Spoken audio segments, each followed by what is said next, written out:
July 30th through August 5th, 2023, we have full moon in Aquarius on Tuesday.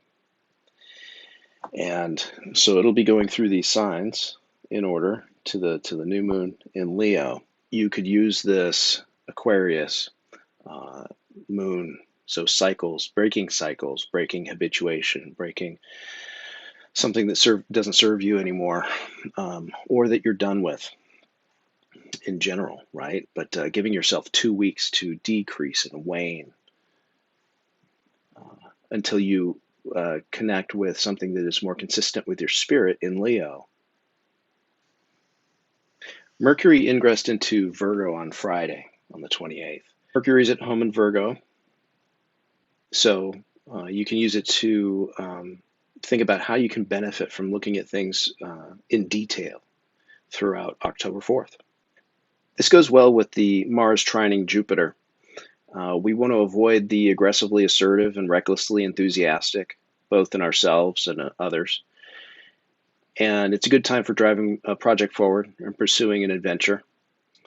So this transit can be translated to something like heated to be malleable for things to get better.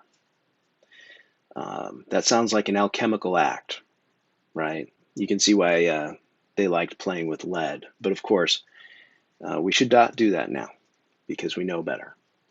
So what else can we use? Wax is good.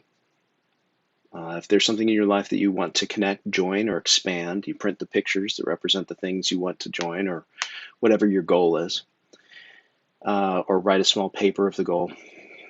Think about how it should be done. Do it how you feel comfortable according to your practice.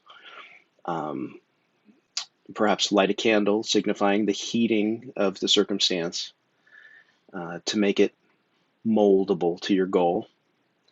You can drip the wax around the photos, personal concerns, or paper, symbolizing unification. It's really up to your creativity. Maybe drip enough wax and roll it around to make a long worm of it.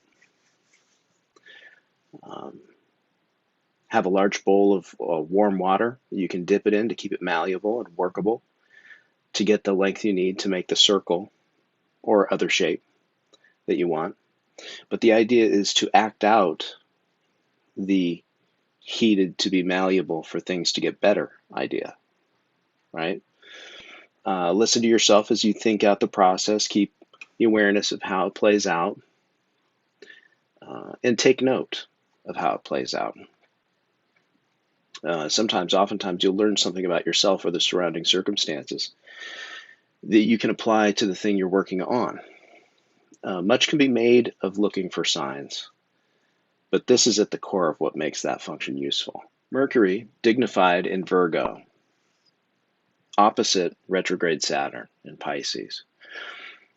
We can make word combinations of this, like disciplined intelligence, or travel everywhere boundaries, or commerce limit, quick steady, concrete messenger.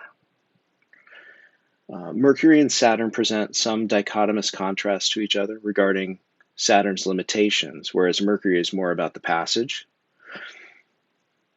However, Mercury, dignified in Virgo, exhibits its own Saturnian perfection, and Saturn in Pisces, retrograde no less, blurs Saturn's otherwise rigid delineations.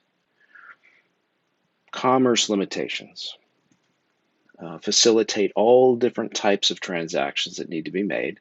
In this case, as the two planets are situated across from each other, Mercury can navigate around unclear policies. Quick steady suggests efficiencies that ensure continued progress. Perhaps there are creative, faster ways to do the things when procedures are ambiguous. Travel everywhere boundaries. Sometimes freedom of movement can only realistically be possible if the areas that must be restricted are delineated, maybe for safety reasons, or in the display of museum artifacts. So, what would you say about concrete messenger?